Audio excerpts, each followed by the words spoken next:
How difficult, really, is landscape photography? Well, if you believe all the tutorials out there, all the how-to videos, the books, the guides, the workshops, the courses, then it would be fair to assume that it's pretty damn difficult.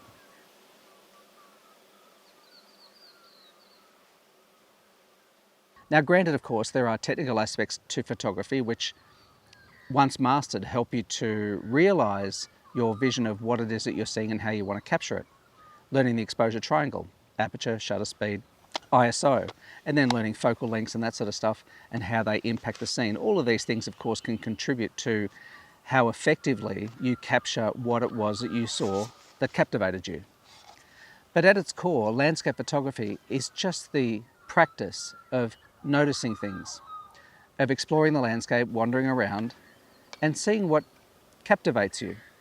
It could be a lone tree being struck by low sidelight as the sun's going down. Now you might see the starkness and the graphic simplicity of this tree on the hill and the way the light is revealing the texture in the rough surface of the trunk of that tree. Somebody else might see the way the sun is causing the tops of the dry grasses to glow in the late afternoon light. And each of you might choose to capture this image in a different way.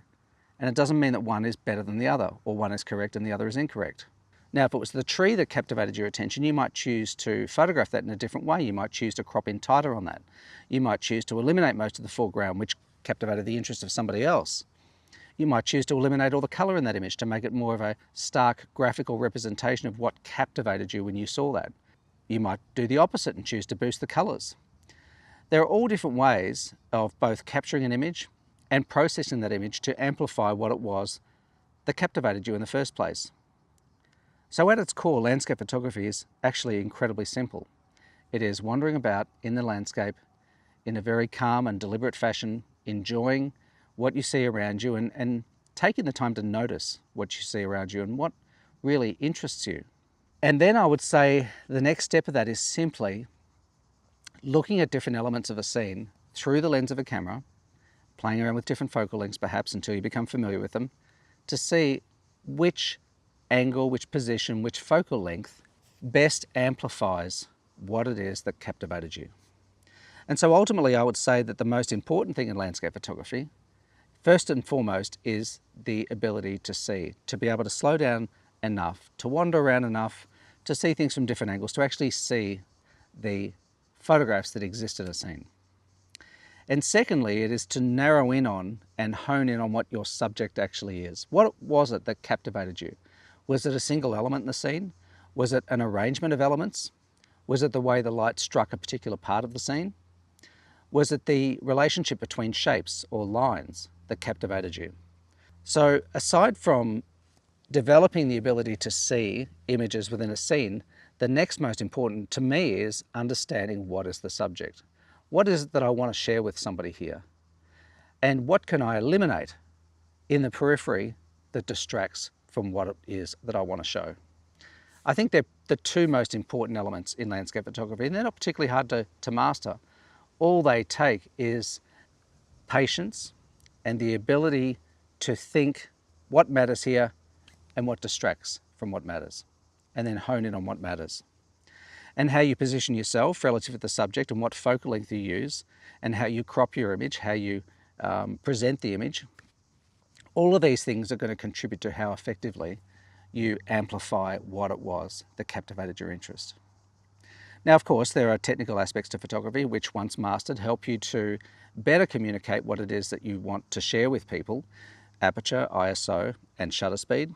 Aperture determining how much light gets into the camera and the amount of the scene from front to back that's in focus. So a wide aperture, very little focus, so either your background or your foreground is out of focus or both. Your shutter speed, which determines how much of the movement present in the scene is frozen or allowed to move, to blur, whether that's clouds or it's wispy branches on a tree moving with a slow shutter speed, or it's water in a creek or a river or a waterfall, allowing enough time to pass through before the shutter closes so that you get some nice blurring.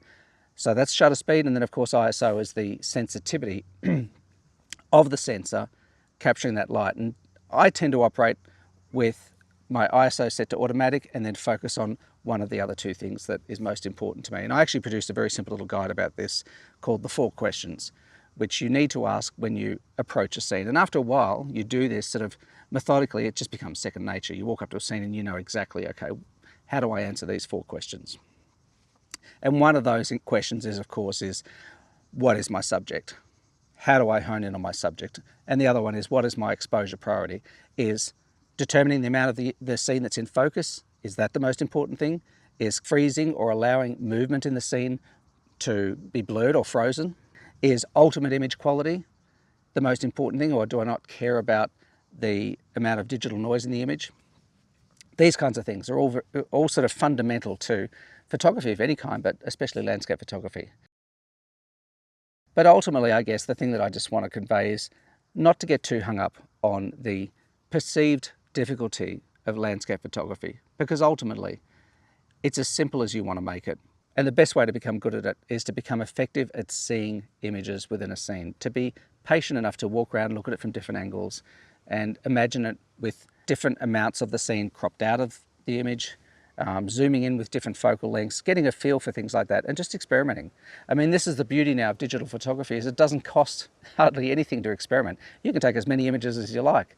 You're not going to be sending 20 rolls of film to the lab and spending a fortune to get them processed, and then a week later going, oh, I've forgotten, how did I do this one and how did I do that one? Beauty of digital photography is you can immediately see whether what you just photographed is how you want to capture that. Anyway, obviously this is a broad topic, but my point here was to reinforce that it doesn't need to be complicated. It can be as simple as you want it to be. Best way to get better at it is to simply get out there, wander around, look through the lens of your camera and take lots of photos. Anyway, thanks for watching. Hope to see you in the next video. Bye for now.